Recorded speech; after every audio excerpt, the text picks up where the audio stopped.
have now reached the intersection where ideas, beliefs, and perspectives collide. So be free to be you. It's the Crossroads Podcast with your hosts, author, speaker, and transformational strategist, Barzini and entrepreneur, empowerment coach, and tech diva, Dre Renee. If you're ready to talk love, business, politics, and everything in between, you're in for a ride. Welcome to the Crossroads Podcast. What's going on, everybody? It's your man, Hunter Grand, your personal agent for change, making life easy, Barzini. And I'm fempreneur extraordinaire, tech diva all day, Dre Renee. And this is the Crossroads, where there's only one rule: be free to be you. So, welcome back. Back. First, I want to apologize. There's a reason why I sound like this is for you. Oh wow, that's the night we're gonna have. That's what we're gonna have. For those of y'all who are not watching us on YouTube, she has a Red Bull, and this is a Crossroads inside joke. He or she who drinketh Red Bull is gonna be lit for the night. I'm having some Glenlivet. I'm on the whiskey tonight. Holla. But I'm actually drinking vodka, but that can happen to be there, so I just that was for you, so you could, Yeah, so I can try to. Oh, okay. Yeah, I don't have the Red Bull, but I made the mistake of taking a nap before the show, and I got bullied. First of all, Dre gives me a wake up call, and I thought I was talking to a female MC8. She called me up talking about wake your ass up. I'm like, damn, cuz. I did it for you guys. I did it for the people. Right. If y'all want the reference, listen to MC8 Straight Up Menace and how he start talking about wake your punk ass up for the 94 shot. You might as well have been like, G, right? G. So y'all listen, y'all see the pretty face and everything else and the big smile over there, but she a gangster. Oh, well, thanks for the pretty. I'll take it. Oh, really? You're not gonna let them know that you actually a thug? We'll turn it on as necessary. Right. Listen, when we end the show, I'll be getting abused, y'all. So, listen, y'all need to hear the post podcast conversations that are had. Like, you ain't gonna be playing me. Last week, listen, she went in talking about you ain't gonna play me. I was like, damn, you know what I'm saying? It's all love. It's all love. It is. You know I love you, right? Yes, I love you too. Oh, okay. On purpose. On purpose. Don't be stealing my word. That's my word. All right. So y'all, we have today is last week we had an episode called Put Me In, Coach, where we were talking about getting back in the dating game, single women, single moms getting back in the dating game. And last week we talked about the kind of like the journey and the build up to our guest turning 40 and just the things that she's experienced in her life to the mindsets that she has now getting back into dating. So we want to bring Patrice back to the show. Welcome back. Hello. My family. We were getting kind of deep into the conversation last week, and I just didn't feel like we were able to wrap it up in one episode and bring it full circle. So we wanted to bring her back and continue the conversation. Well, I'm back and it's good to be here. All right. Hey. I feel attacked right now. Why? y'all got to see her. She getting all close to the mic and trying to talk. You know, my voice is going to wake up and y'all going to hear the squeaky me. It's the quiet storm with Barzini. That's what we see. I told y'all, bullied. That's all right. With a smile. Huh? This is with a smile. We gonna slut you out. Everybody, Cash App. If you're enjoying the voice, I'm gonna do an OnlyFans where I just up there. If y'all have a wake up voice fetish, subscribe to my OnlyFans. Yeah, you can do some ASMR. I'm gonna take naps on camera and I'm gonna wake up and then talk to the fans. What y'all think? Y'all think we can get paid? I've seen people pay for showing feet. Yeah. I was like, so there's somebody out there that's like, oh, you get your hands popping, you better stop. Come on. You be the first Crossroads sponsor. Listen. I will not, listen. This is human voice trafficking. I will. Somebody out there. I will not succumb Wanda, to this. I know Miss Wanda. Like, yeah, say it again. Why I gotta be Miss Wanda? Damn. Ooh, say it again. I can't get Keisha. I can't get LaRonda. No, it's going. You need that. You need that sugar mama energy. Sugar mamas be having money. Sugar mamas be having mustaches. Not peach cobbler. Oh God. Over here, get you some of this. Nah. They old ass be having. What's old girl from Ray talking about some blackberry cobbler? Blackberry cobbler. Yeah. So blackberry cobbler. I'll be like, ma'am. And some vanilla bean ice cream. Listen, I will not mess with any woman whom I have to refer to as Miss and her first name. Hey, you don't know what you're missing. You know what they say: the older the berry, the sweeter the juice. She'd be like, "Say my name." Yes, Miss Doretha. Who's this? It's yours, Miss Doretha. Ma'am. Yes, ma'am. Miss Doretha. My Lord. And then she got me getting the warm rag before she give me a whooping. Mm-hmm. She gonna put her house coat on for you. Oh, God. The one she lost. Hold up, her little robe that ain't got the belt. You gotta hold it together. She hold it together at the top. Come on over here. Oh my Lord. Call you by your Yo, we gonna end up doing the whole damn episode talking about sugar mama. Listen, you turning 40, you ain't but about 25 years away from being a sugar mama yourself. I can't wait, damn it. Shit. Bring on the youngins. No, I'm kidding. No. Listen, you better be what you are, Mr. Leroy, by the end. Been 25 years now.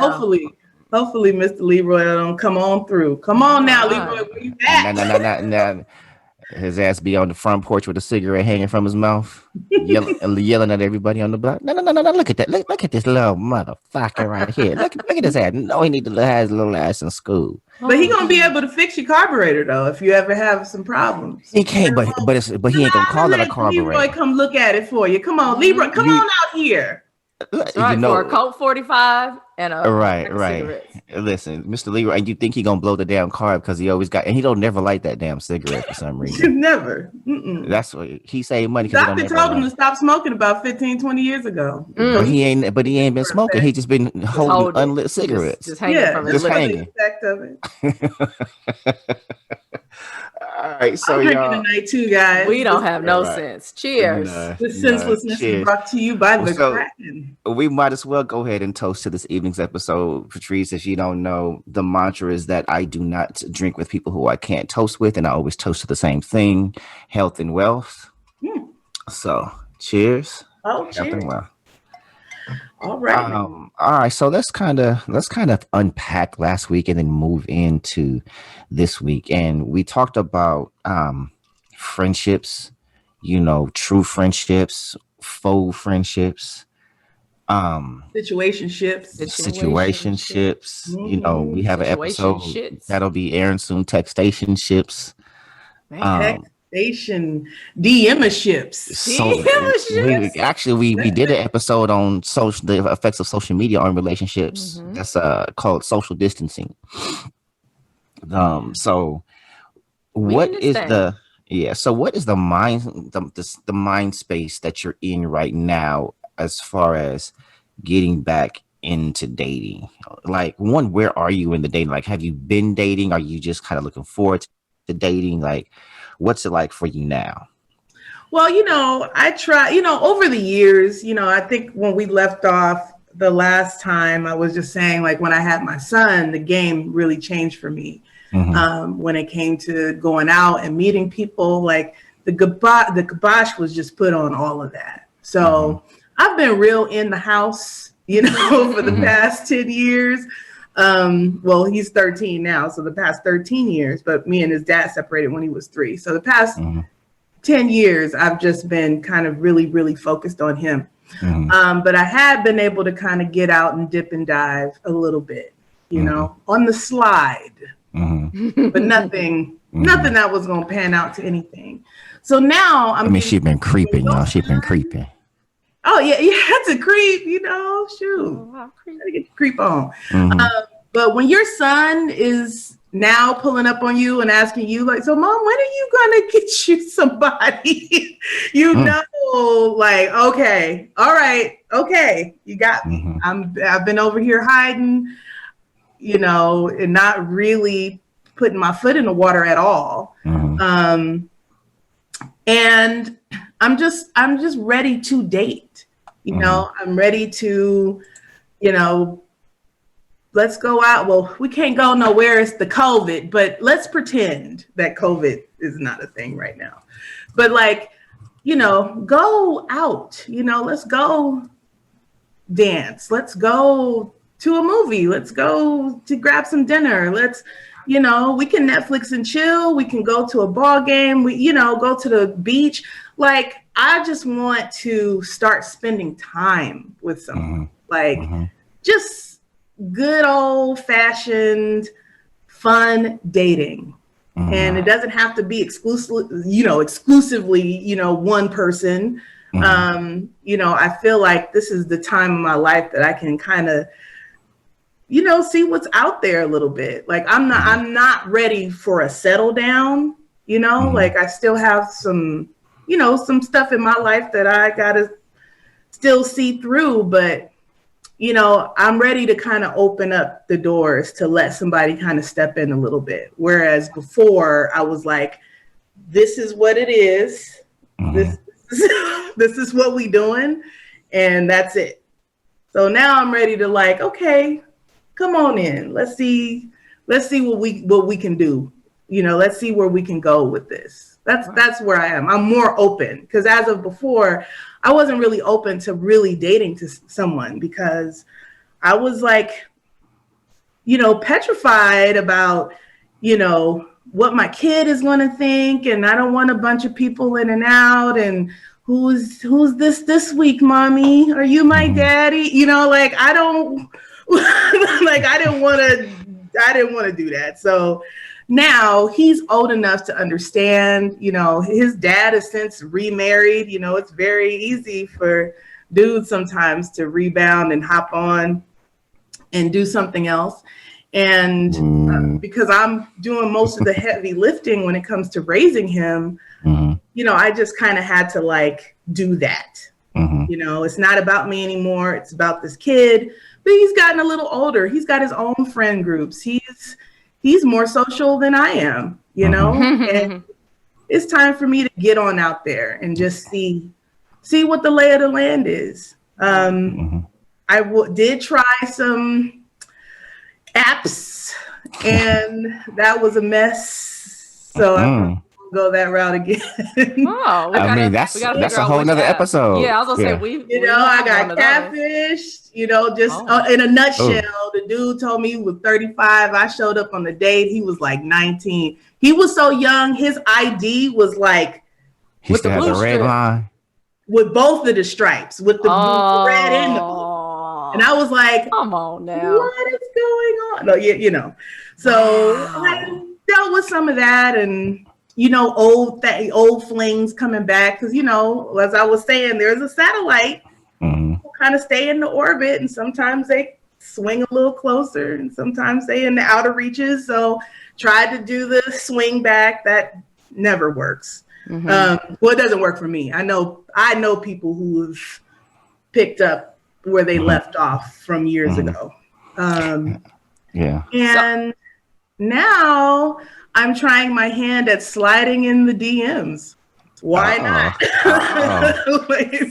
Let's slide on and see. And the crazy part is we actually have shows on everything you just said. Oh yeah. Either stay tuned. Stay tuned. Yeah. I'm trying it all. We had a marriage on here that started on an app. I have a guest coming up where they dated and it didn't work out and took some years off, weren't in contact, and now they are engaged. We have another engagement where she slid in the DMs. She's actually a celebrity that slid in the DMs, and they're engaged. I can't wait for that show. Right. I'm still trying to book that show. I know. I'm gonna put it in the atmosphere. I can't wait for that show. That's fun. So I'm trying to get all that good juju. So hopefully some of that'll work. That'll work for me. And the DM slidings that's happened to me, it's always like, aren't you married? Like, I see you on the page with a wife, and what are you doing? Like, then there's that. No, I'm all about good karma. I'm not trying to have no home wrecking vibes around me. You need to take that on to somewhere else. Go DM. Don't slide in your wife's DMs. I don't know. Just don't slide in mine. Well, let's go back to some of the things that you talked about at the top. So you talked about spending time and being open to it. And I will say there's a lot to be said for intention, right? Like, and attraction. So I am opening myself up to receive this or to be a part of a dating situation. And I feel like, that's half the battle, at least, that you're not closed off, because maybe, over these years, you have been able to connect with people to a point, but because you really were like, it's a null, it may have manifested that way. So, here's to the belief. The barrier was there, right. The barrier was there, and I think and it was there for a reason, because I had to do a lot of healing. I had to do a lot of, soul searching, and life just wasn't conducive to bringing anybody else into the situation. Like, I really needed things for me to like settle and get to a place where I was once again comfortable with me. Like, I had to do a lot of rebuilding after my last relationship. Like, it took me through the ringer, and I couldn't bring that to nobody else. Like, I needed to work on me, and I've spent, a lot of time just getting back in touch into the essence of who I am. I've been, a mom and nose to the grindstone and grinding and struggling and, just fighting. Me and life has just been boxing up to relatively recently. So it was just too much. It was just too much chaos. And I just needed to, regather everything back around and then refine who I am, right, outside of being a mom, outside of, working, and outside of this and that. Just, who is Patrice? Like, who is she? What does she actually want? And for a long time, I didn't know. I was like, well, I know I don't want a relationship, but I maybe I want something else, or I don't. And I could never really say, like, yeah, I want to date. Yeah. And I think that's so important. I know we are going to do a show specifically around dating when your financial situation isn't together. But I think a lot of people also try to date when their mental, emotional situation isn't together. And so, even though I think we long for that connection, and maybe that's how situationships pretty much set up for some people, right? Like, I don't want to be completely alone, but I know that I'm not in the space, whether it's financially or mentally or emotionally, to invest in someone else because I'm depleted. And so for you to say, like, okay, time out, I really need to figure out me, and I am not going to be out there or trying to get into something deep with someone else because I don't have it to give. I think that's very wise. The next thing that I wanted to point out from what she said and ask Jason as well. Oh, I have two thoughts, but this first one around around dating and going out. Like, a lot of times you hear women talk about the fact that, like, men don't want to go out. They want to kick it, slide through, and all of these types of things. And so I heard you specifically say and give examples like, let's go dancing, or let's do, these types of things. And I remember asking somebody, I was like, people don't go dancing. Like, I remember my parents drop me off at my grandparents' house on Fridays to go dancing. And I'm dancing. I don't think we do that. Yeah, we do. You know what? I'm not adverse. We go to the club. Right. I'm not adverse to kicking it, but that's not all I want to do. There's a whole beautiful, wonderful city of Los Angeles around me. There's all kinds of stuff that you can get into. Why do I just want to be in my four walls or somebody else's four walls? Like Jason. But it's oh, sorry. Barzini. Take a beat. Either or. Doesn't matter. We don't even need to be. No, we talking Miss Claudine language now. It's yeah, that's true. Yeah. Right. So the thing is about going out. There's nothing wrong with wanting to go out and stuff like that. But when you start talking, you have a lot of women that say, "Oh, I'm old school, traditional roles, this and thus and so."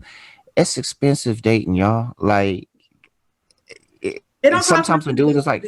Except for parking. And listen, that's $12. Listen. That $12 might be hard to come by sometimes. And I will pay for parking. Right, but here's the thing. But no. Hold on. It's not about hitting you because you got to think. And this is one thing that you got to think about dating. See through his lens as well. Your lens is not going to be the only one that exists, right? And so it's easy to give certain solutions when the general narrative is different. So what men are experiencing, me being a single guy out here, is the narrative like, oh, well, he got to do this and he got to do that and he got to plan the date and he got to come up this and he got to pay for everything. Now, what you were just mentioning before is like, you're not opposed to like dating, multiple guys and, just seeing what's out there. You know what I mean? And so if men are also doing this, like it adds up. And so the financial burden doesn't always fall upon women in dating. It's for the most part, and I'm not saying that there's not women out there that are willing to pay for dates. I've been out with women that have paid for dates and willing to do that. So they are out there. But by and large, when the expectation is on us, and so it's like, consider like also wanting to get out there and date and do things, but you have a situation going on. It could be financial. You could actually be mentally ready and emotionally ready, but financially you're like, and who knows how long that's going to take to fix. And so I'm supposed to be alone. I'm supposed to be, you know what I mean? Because I can't afford all of these things. It's like, yes, I want companionship. I want company. And then you have this narrative that gets very confusing. Like on one half of the narrative, you have women who want this ready-made man. Like, oh, you need to have your finances in order. You need to be this. You need to be that. You need to be thriving in your career or what have you. And then the other half saying, oh, the right woman is going to build you up. And behind every good man is this woman that, and like, so which is it? So if you want to be that woman that wants the credit for me being all of this awesome, but you don't want to come in at ground level. So I'm sorry, I just want to go to the beach. Like, what do we do? But no. So okay, but step out of your individual experience. And because the thing is, when you're meeting men, they're not going to look at you individually, they're going to look at you based on their experience, and we're going to generalize. And we all do it. You know what I mean? And so be a little bit more adult, man. Like, so but you have to be fair, because you're speaking right now from what you want individually, and that's fine. But what I mean is him coming in, like you're coming in with a whole lot of experiences and stuff that you have gone through, which has brought you to the past that you're at, as far as like what you want to do, how you want to do it, and the mindset behind that. That's based on your past, your experience, your lens. So is he. So it's kind of like you can't devalue his experience by saying, oh, you got to be more adult. Oh, you can't do that, because you're gonna turn him off. And it's kind of like you're saying, it's almost like you're faulting him for a narrative that women have created. Just like there's narratives that men have created that you're like, wait a minute, we have to simplify this whole thing. Like, but is it really that simple? From the experiences that I've had with men, like they start putting a whole lot on it way too soon. Like, let's grab. Now, but ask yourself why. Starbucks and getting a $2 cup of coffee is nothing. Maybe $2 is a lot to somebody. I don't know. But like, I'm trying to take baby steps here. Like I'm not unpacking into all that yet. Like, I just want to get, what is your name? You know, like, And that's, you know what, and let's converse, let's get on the phone. And that's dope, right? And that's dope. I fucks with that. However, what I'm saying is this: that is not the average general experience, right? And so, if you're going to simplify, then it has to be incumbent upon you to articulate that. Like, if you are the exception to the rule that we've been experiencing, and vice versa, this has to happen on the other side of stuff, right? When we're coming in and we're saying, "Oh, women this or women that," or whatever, you know what I mean? We need to simplify for you what we want, and vice versa. But the general experience has been different. You know what I mean? And so when we're coming in and you're saying, oh, he's putting extras on it, that's because the experience is, this is what we believe women want, because the average woman is saying this. Oh, well, don't be taking me to Starbucks. You know, she tried to go off for lobster and steak. You know, don't do this. If he want to date me, he got to do this. If he, you know what I'm saying, he got to drive this. He got to wear. It's like, these are the things. And I'm not saying you. I'm saying in general. My expectations. Right, and that's cool, but what I mean is, right. So I'm just saying, when you I'm on. The thing is, I'm 39 years old. Mm-hmm. I have a career. I have a child. I have my own household that I run. You know what I mean? So I know that there is the misconception to me of women who are so demanding, like, first date, we need to be at, you know, Maestro's, or we gotta be doing something Nobu and Malibu, like $200 dates. Right, but it's not a misconception. The thing is, it's not a misconception. I'm just trying to let's get up Saturday morning and go get a cup of coffee. You know, meet me at Balboa Park. We can take a couple laps around the park and just talk and get to know each other. You know, let's talk on the phone. Let's FaceTime. Let's converse. I feel like the whole conversation part of, you know, communicating, and I guess maybe that's what I'm trying to say. Communicating without all of the other trappings, without having to have a lobster tail in your face and not having to, you know, whatever. Just the communication is what I'm missing. Like, mm-hmm. I feel like I haven't had a real conversation with a man in so long. I don't even know how to communicate with a dude no more. I'm used to talking to a 13-year-old every day. You know what I mean? So it's like, I got to relearn I just want to talk. Like, right. You know, get on the phone. We can talk. We can't meet because now we're back into COVID. So we not pretending no more that COVID is over with. Like, well, Trump is. We can't really even do a whole lot right now.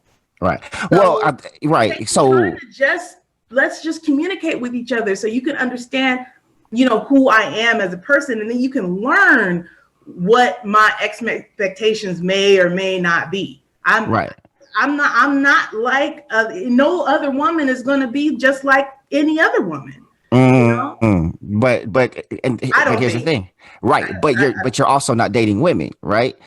So this is what you have to consider. I was gonna say, well, okay, so that's a whole. No. That's the next episode. Jokes. Let's sit right. I'm like, but no.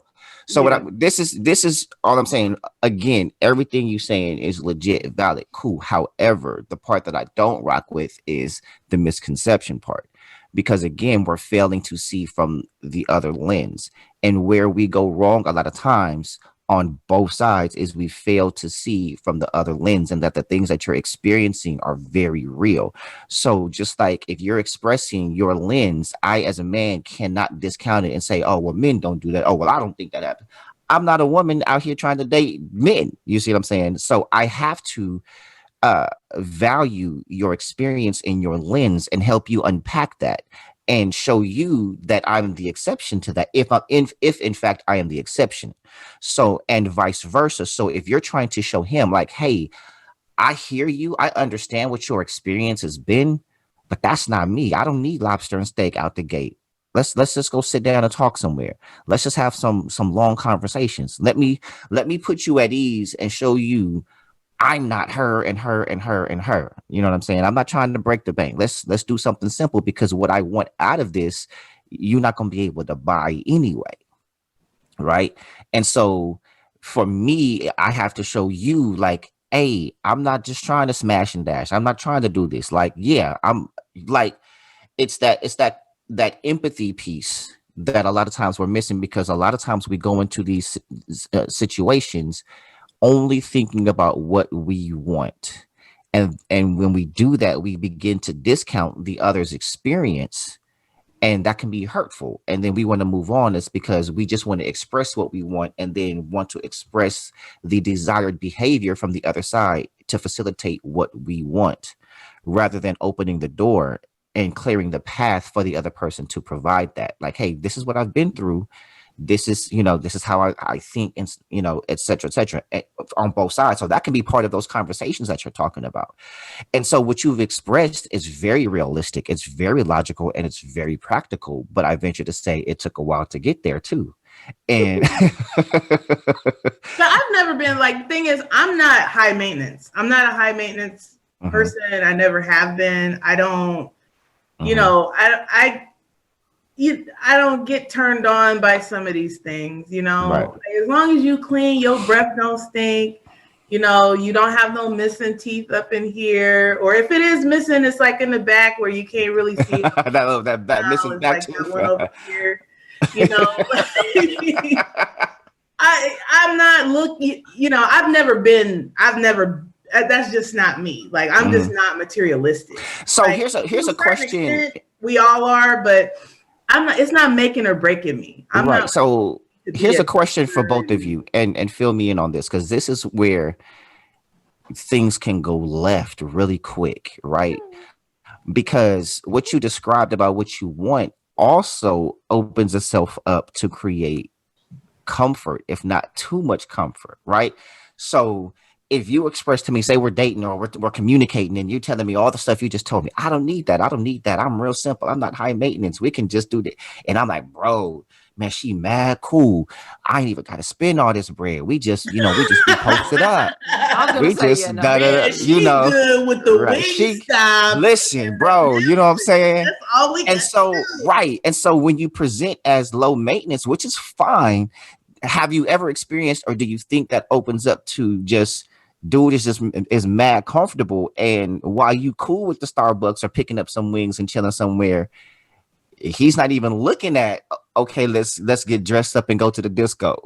You know what I mean? Like, we gotta keep it within reason. Like, everything is within reason, like right. So how do you keep him? How do you feel like you are going to keep a dude from getting too comfortable and keeping it too simple, and like that balance? Well, I try not to use the phrase, I don't need all of that, because I might not, but I might want all of that, right? I might not need it, but it doesn't mean that I won't want it or want it at a certain point. So I think what I try to do is state what I do want or what's cool with me, and then reinforce that. So it might be, I'm trying to think of an example, but let's just say we are talking about, well, where do you want to go to eat? And maybe he's throwing out, big high places or whatever, that might be bean pies. No, I don't eat bean pies. But that might be an opportunity. Yeah, it might be an opportunity for you to throw in some, medium to low cost. Like, hey, okay, or we're already there. I love this place. This is so great, wonderful. But next time we can go to, and then name your favorite, lower Red Lobster-ish type location. Hey, so, first of all, y'all gonna stop shitting on Red Lobster. No, I like Red Lobster, but I'm trying to give perspective of what's, If it's good enough for Beyonce, it's good enough for me. Look, I fools with Red Lobster, but I'm saying if we are at now, I'm not saying Child's or something like that. Expectations in the gutter. That's not what I'm saying. I'm just saying me personally. Now, I may not broadcast that to everybody that comes across my path. I do want to see what your ideas are. Like, I'm not trying to drive this whole thing. I'm just saying this is this is how I'm approaching the situation. So obviously the other person, yes, like you were saying, Jason, the other person is going to come in with their own, X, Y, and Z that they're approaching the situation with. So I'm not going to just be like, oh, you want to go to Nobu? Well, we don't need to do that. We could, we could just get some Wingstop on the beach. No, I'm not doing that. But I mean, because the thing is you sometimes you got to coach the person you with, you know what I mean? On how to be with you. Cause men in general, and me specifically, I am a creature of habit and pattern. And if we get in a rhythm, like this is what we do, like with me and Dre, our early years kicking and hanging out, being friends, we had our things that we do, which was we gonna come through, we gonna have some tacos or order some food, or we gonna have some Louisiana, or we gonna pop some popcorn, and we gonna play a movie that she ain't never seen before, and you're not allowed to talk because you go watch the movie because I'm gonna quiz you to see if you've been paying attention. Amazing. But that was our routine, and then Greek events and stuff like that. You know what I mean? But it's like when you're dating someone, if you whatever you establish is what he's gonna bring, right? Because typically women are waiting for men to change, and men are hoping women don't. Right?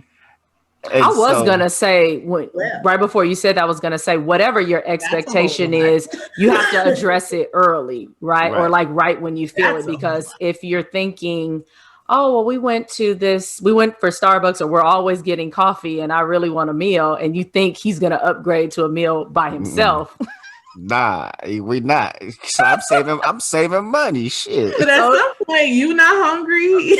Yeah, he's hungry by himself, but he don't want to feed. He can't feed both of us. Right? Because after I drop you off, I'm going out to eat. Yeah, he's hungry. He's right.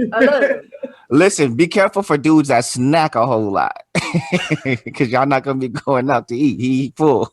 Oh yeah, I had some peanuts on my way over here. Listen, yeah. Listen, if he come to your door, ring the doorbell, that he doing this right here, like not what you want to do. You know what I'm saying? For those of y'all, you can't think we doing. He doing the poly seed shake. You know what I'm saying? Talking about some. What you trying to do? And for those who are not from LA, poly seeds, they don't know what poly seeds are. They're sunflower seeds. They're David's. Right, specifically, right? I don't know how and when and where we start calling them poly seeds, but pollen. It's could be. That depends. That depends on who you talk about. Nah, hood. It's poly seeds. I know, but that's where I'm telling you. Asked. I wasn't asking for real of the history of poly seeds. Not for real. We didn't know. Well, you know us. We will take a word and then you just say poly seeds. You put it together. Look him up. Look him up. The middle of the flower is where the seeds come from. That's the pollen. Poly seeds. I'm with it. Thank you for that moment in hood history. Hey, we all need it. Listen. So let's slide into turning 40, right? Some of us are there, some of us are on the way, and some of us are on. We're not going to say who's there and who's on the way. That's right. Figure it out. But 40. Starting a new chapter, let's just say, right? Starting a new chapter of life. How do you feel? Does it feel scary? Does it feel more exciting? Does it feel the same to be entering? Like if you were turning just a non-milestone year, do you feel like it would feel the same, or is it different? Because how do your knees feel? I mean, I feel like it is a step, like it is a milestone, but I still feel like I'm 25. Like I don't feel 40. I thought by 40 when I was young, I thought 40 was like a heavy thing. Mm-hmm. Like seems like it's elderly. You know what I mean? It'll be lit. Wait till that shit hit. Like you ain't not lit. It's not no, lit. It can't be. No, she's talking about she don't feel 40. Wait. 40. But not necessarily how we feel like physically, but I'm saying even just think like maybe that is like the gravity of turning 40. Does it with dating? We're revealing who's 40 on this team right now. It's not so much physically, right? Well, actually, I did feel it physically, like literally on my 40th birthday. However, and maybe this is but your body just stops. Listen, you like shut down, like. Listen, shit's different. Like when you start feeling the weather in your knees, and you're like, "Oh, it's gonna rain today." Oh, and then oh no! I started doing yoga and Pilates. Listen, no, but there's a certain gravity, and I don't know if it's men or if it was just me. Period. As an individual, but like the realization, I'm 40. Like. This is a different state, literally a different stage. Like it was like I was 39 on January 19th. And then January 20th, I realized I am 40. And it was just like this super reflective moment. I started looking back like, what have I done up to this point? Where am I going? What am I going to do from this point? Am I on par? Am I behind? Like, what do people think? Is it like just all this stuff? And you just want to start planning because you start getting this feeling like, do I have more years ahead of me or behind me? It was a lot for me. And I don't, I venture to say everyone's experience is different, but there's quite a few who have had a similar experience. And so when you start thinking about dating, like for me, I don't have children, biological children anyway. And it's like you start thinking about that, it's like, damn, do I still want to do that? Am I going to have the energy for that? Like there's a lot of questions. I will tell you that right now. There's a lot of questions that come up. So it's like you may not have started, maybe you have or haven't started asking those questions or that mindset. It's like, oh, I'm approaching 40 and you like before 40, you thinking about how you going to spend your 40th birthday. And then after your 40th birthday, right. That's my stage. Is the corona still going to be here? Can I have my little get together that I want to have? I mean, I think because I've been through so much in my life, like Andrea knows the whole story from the top to the bottom. It's been a lot of tragedy. It's been a lot of craziness. And I'm just happy to be here. I'm just happy to have survived, up to 40. Mm-hmm. Like this is a mountain bike. My mama didn't make it to 40. Yeah. Mm-hmm. So to me making it to 40 is like breaking a curse. Mm-hmm. As the older I get, mm-hmm. from the time that my mom, passed away, I don't even think she was 31 yet. I think she passed away about 30 years old. Mm. The older I get, the happier I get, mm-hmm. because I am outliving, something that could have took my life. It took hers.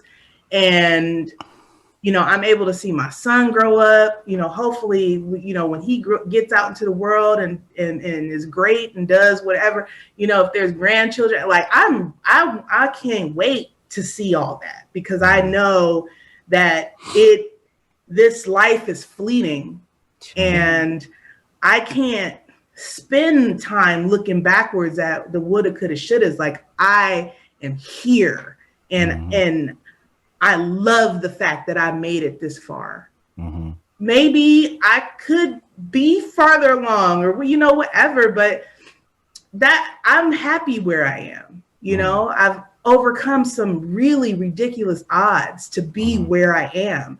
So turning 40 to me is a blessing. Absolutely. Because there's been multiple women in our families that did not make it. Mm-hmm.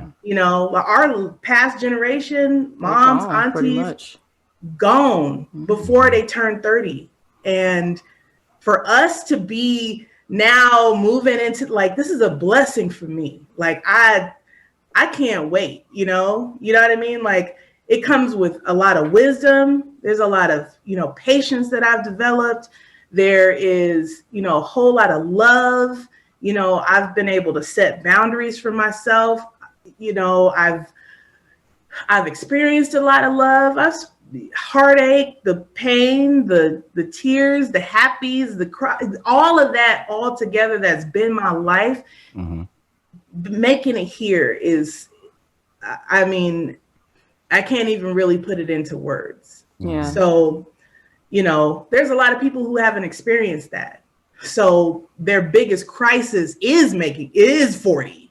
But when you come from a long way, you know, getting to 40 is like, child. I gotta do my church band. Listen, the whole time she's saying that, I got Marvin Sapp playing the mic. Never would have made. No, for real. Like listening to that is, I mean, it is actually true. We had a conversation probably towards the end of the summer, just about our lives and our family and how blessed we really are to be the manifestation of everything that they, you know, probably hoped and dreamed about, but they didn't get a chance to live out. And it absolutely is a blessing. When I turned this age, when I had the birthday this year, I love that this age. If we start crying, no, I'm good. When I had my birthday, to be a thug over here. No, I'm good. Is that why that fan went into rapid fire? It wouldn't, right? She's like, let me hold it in. Right. But I think that's when I first started thinking about like, oh, we're about to move into another place, right? And so that reflection, Barzini, that you were talking about, like it definitely started even as I was approaching the birthday, but definitely, you know, once I got there and then not knowing what this year was going to be like. But what it has done really, it's had to sit me down so that, you know, it's not a quick reflection. It's like every day I'm having these thoughts. And the major thing that I came out of it with, as I'm going into next birthday soon, is to take better care of me. Right. Because like you said, like it is weird now that we're in the stage where there are people that are passing away that are younger than us. It's not even like our peers. Like now I'm looking at people that are, you know, in their 20s and 30s. Definitely, you know, our elders are going, but it you know, it kind of messes with your mind there. And so one of the thoughts that I had was, okay, I have at this point been an adult for a little minute, right? You know, I have been taking care of myself and others in some capacity for a long time. And so, but have I really been taking care of myself? And so this year really has been like an ode to Andrea, because once I do cross that threshold, I didn't want to wait and then go, okay, it's all about me. I needed to get in practice. Like anybody that knows me knows I need to like, let me start this right now, because when it matters, I want to already be in it. I don't want to have to learn how to take care of myself and put myself first and all those types of things. I already started that. So I'm excited too. I know like when we turned 30, I was like, oh, and we used to tease her sister, but my cousin and our older cousin, they're a few years ahead of us. I won't say how many, but they're a few years ahead of us. A few. Yeah. And we used to tease them mercilessly, right? Like, oh my gosh, like when they turned 30, it seemed so old. And then we got there, we were like, well, this is not that bad, you know? And then they turned 40 and we were like, ooh. And now it is amazing that I would say probably about 35, I was like in meltdown because I could see it. But I was like, I don't know if I'm ready. I haven't done the things I thought I was going to do. I'm not in the place and the relationship and the kids and all the things.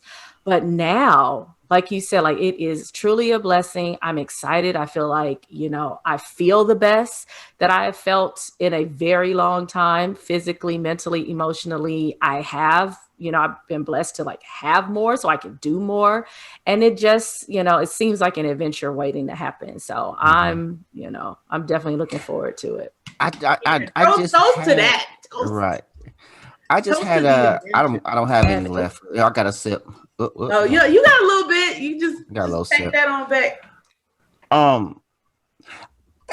What are your thoughts on this? Because just actually, you know, just hearing both of you kind of unpack that, those testimonies. Brought us from a mighty long way. Right. It makes me think about, do we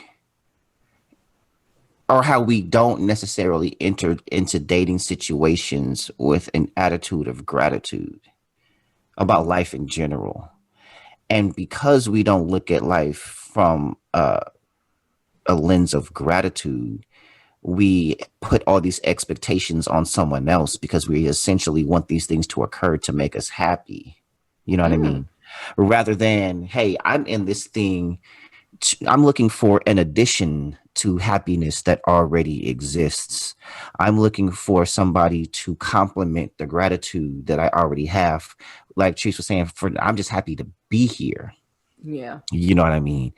And so I feel like when we put all these expectations and we're looking for the other shoe to drop, it's coming from a place where we're not really happy to be here. We're so focused on what's happened to us before. You know, and we're trying so hard to prevent our past from happening again. You know what I mean? So I'm going to set this up and this wall and this barrier and this expectation and this radar to see if you're going to do the things that the last person did or the person before that did or whomever from my childhood did. And I'm looking for those things to occur so that I have a reason to leave and protect myself and then blame somebody why I'm still single and unhappy. And I can actually just like, and I'm reflecting as I'm saying this because we've all experienced some type of trauma. And I said in an early episode how I'm a runner, you know, how if I remotely detect certain things that have occurred in my past, I'm out. Mm-hmm. If you remotely resemble specific people or instances in my life, I'm out because I refuse to risk that occurring in my life again. And that is not coming from a place of gratitude. That's not coming from a place of having overcome. That's not coming from a place of winning and healing. That's still coming from a lens of hurt and pain and defense mechanisms. And a good friend of mine said this. We were having a conversation, and you know, sometimes we can say the most profound things randomly. She was like, dating today is just two people going out with each other's defense mechanisms. And you know, these tests and templates that we create in dating. Oh, do they do this? Do they do that? Like all of the bullshit that we set up to qualify someone to deserve to be with us when we've proven nothing. You know what I mean? We exalt ourselves as this prize to be with, and expecting someone to prove themselves lest we be hurt. Lest they not be eligible to make us happy. Like it's like literally we are out here trying to qualify someone to make us happy. Yeah. Well, I think that's because that's what we were taught, that's what love is. Right. You know, like women especially, you know, you're not a complete person without a man. You know, you're not a complete, you know, unless you have a man, you pop out some babies, you know. Still, I mean, people stop asking me, I think, after a while. I think people do probably think I mess with girls because I don't ever bring nobody around or whatever. But it's like the expectation on a woman is that you have to, you know, land a man and then everything else. Right. Now, often realize, and that's completely valid, but that same pressure is put on us. Remember, the measure of our manhood is only connected to that which we can do for a woman. Right. These are all constructs that, you know, put us in these boxes and set us up with these expectations about what a man needs to do for you and what a woman needs to be doing for you and how, you know, and you know, everybody's going in with these, you know, these constructs of what a perfect person is supposed to be.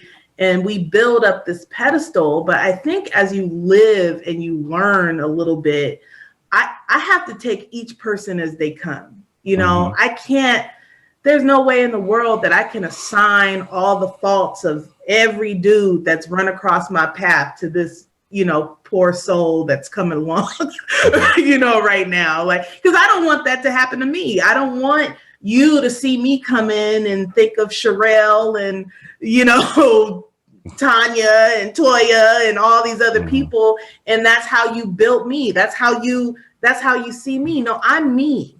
And I think that's what we need to get to. Are we capable of doing that though? Do you think? I don't know. I mean, with this society now, like, everything has gone fucking nuts. Like, I mean, I think if you're not in some sort of spiritual practice, you're not meditating and praying and really getting into touch into who you are inside, there is no way in the world for you to be out here trying to figure out who can do for you or who is going to come into your life and be whatever it is, because you don't know who you are. You know, right. There's a lot of people who are just walking around, like your friend said, just walking wounded. Mm-hmm. And they're just looking to throw their baggage on somebody. Or they're looking to, I'm not fulfilled in myself. I don't know who I am. I don't know what I want. I don't know who or where or why I'm in this existence, but I'm going to hook up with somebody else who got their own set of shit that they're dragging around with them. And then it's just a shit show. I think a lot of people need to spend some time just alone. I've been single for 10 years, for the most part, single as in not in a relationship. Mm-hmm. And, I've been able to get in touch with some things in myself because I've taken on practices to get to know who I am. So and it's not a perfect, this is a lifelong, journey that you have to go on to get into touch into who you are. If you can be alone by yourself and not be scared of yourself or not want to get into your thoughts and unpack some of that stuff that, messes you up. That's a lifelong journey. It's not something that you can do by 40 or by 50 or 60 or, what have you. Like, we all have to be willing to learn who we are at every step. And if you don't know who you are, how can you present and give of yourself to somebody else? But that package isn't faulty. It's not right. It's not, it's not. Well, yeah. Well, because the process of unpacking in general, like when you think about, and it's actually a very powerful analogy. When we talk about baggage and unpacking, it's because, like, in real life, in a literal sense, when we take a trip, the last thing that we do, child, I got a bag right here by the door. Right. It's like when you've been home, and sometimes it can take you a week you live out of your suitcase for quite a while when you come back from a trip. Mm-hmm. And I don't know if it's because you aren't happy that you're back from the trip and getting back to real life, but it takes a while to get back into real life and to unpack. And from a metaphoric POV, it's similar, you know what I mean?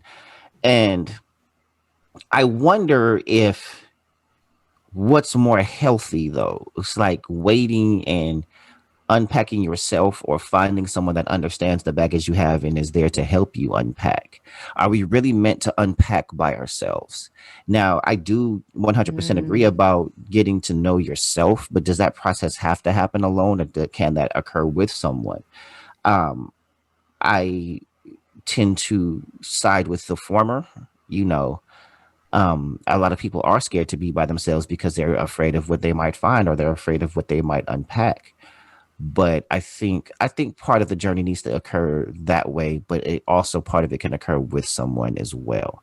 I think you got to get to a point. Like I said, it's a lifelong thing. I don't want to be walking in the desert figuring out who I am until I'm 70. You know what I mean? Like, yes, but I have to get to a point where I'm comfortable with me, that I'm comfortable with me and all my facets that I have. And I think if I can't get to that level of comfortability, I got to do some work. Mm-hmm. Yeah, I agree with that. I think you definitely have to do a measure of work by yourself so that you're also comfortable showing yourself to somebody else. Because if, a part of your journey does include a partner or a relationship, some things you are only going to see about yourself through a reflection of somebody else. Like there are people who are walking around like I never even considered this about myself, because they haven't they haven't seen it through someone else's eyes. Like, I know that there are some things now that I'm like, dang, I thought I was pretty legit. And and it takes actually being in relationship or talking to, and it doesn't have to be even a romantic one. Even our friendships have the power to kind of hold up the mirror to our lives, so that we can see some areas or places that we may need to do some work. I feel that, I feel that, there are some things that, you don't see. It's just like having a booger in your nose. Half the time you never know. You never know until somebody says, hey. I mean, I hate that. I really hate that feeling. But conversely, it's like sometimes you got a booger in your nose and you don't know, but the worst feeling to me is that feeling like you do, and you keep trying to check and you asking people, hey, is there a booger? Like it's insecurity. Like you walking around and it's like, man, I feel this thing. I know there's a booger up there. Like, look, hey, I got a booger. I got a booger. Look, and you just keep asking people because you want that validation. You need to be sure there ain't a booger up there, but you just feel like you do when everyone is telling you that you don't. You know what I'm saying? Like, here's a mirror. Right. Like knock it off. You ain't got no booger, but I feel it. You be walking around like trying to shoot it out and stuff. So, like. Yeah, I don't know if that's a dude thing, but I'll do the plug the one nose. The booger analogy, I'm with it. I'm with it. I'm with it. Puffs. Yeah. I mean, there's so many paths that people can be on, and I'm just trying to make sure that I can meet someone where they are with my full self. I don't expect anybody to be perfect because I'm not a perfect being. I'm very, very far from it. But every day I'm trying to attain, a higher sense of myself. And, I want somebody who can complement that. You want someone who is also, on their journey. And then maybe we link up and we, start walking together. I think that's where I want, that's what I see, a relationship, a healthy relationship, outside of all of the other trappings, outside of the, going out or whatever. Like, that's why I really stress communication so that, we can really start talking. We can get past the, my mask, what I put up to show the world. When you can get to the point where, yes, I can, you got to see this walk that I'm on, so you can understand, like, if I want to be on that walk with you, or it look like you going far and I'm just trying to get, to the corner. Right. At least we both know, like my journey is a little bit, we may have to split and go our separate ways or whatever. But, everybody's journey is different. But I think that people need to understand that there is a journey that needs to take place. Absolutely.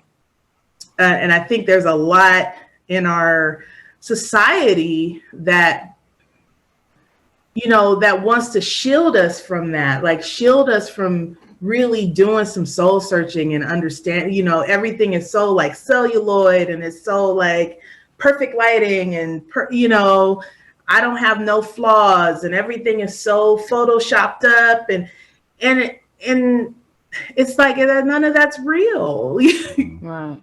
It's not real. True. That's absolutely true. That's really wow. Good. Well, we have absolutely unpacked, right? We've unpacked some bags here. And just in time, because she threw that last swig back. I know. Look at that. So before we get into final thoughts, Patrice, maybe there is a gentleman or two or several who are watching and, would like to slide in your DMs, but also anything that you would like to share, any personal projects or, where people can find you, let us know.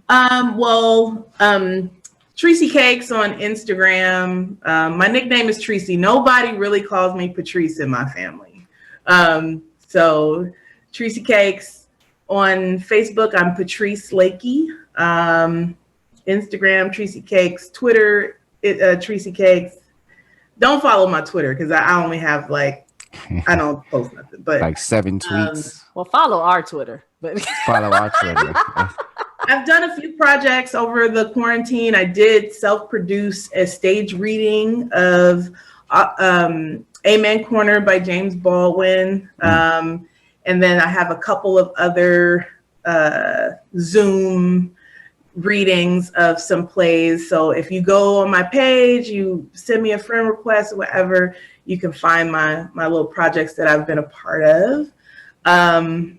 But other than that, I'm sitting at home in quarantine. I'm sitting at home. I work from home. My child is, well, he's not home now, but, he'll be back in a few weeks. So I am trying to, if y'all trying to come on, Crossroads family. We're gonna facilitate some socially distant meet up coffee. Oh, maybe not coffee. If y'all trying to slide in the DMs. Yeah. Well, she said coffee. Now we don't want coffee. We want more than coffee. Tracy cakes and coffee. Right. Cakes and coffee. Cakes and coffee. Cakes and coffee, baby. Come on. I love it. Maybe I need to start me a podcast. Hey, there it is. Coffee, Cakes and coffee. Cakes and coffee. I'd be here for it. All right. Well, go on and take us into final thoughts, Dre. What are your final thoughts on Put Me in the Game? Final thoughts. Put me in the game. Well, I'm happy that I got back in the game, but it was definitely not without a lot of struggle and hardship, all the things I think that Tracy talked about, but has led to just becoming a better person. I remember I had gone through a pretty rough breakup, not knowing I was going to have more rough times, but a real rough breakup.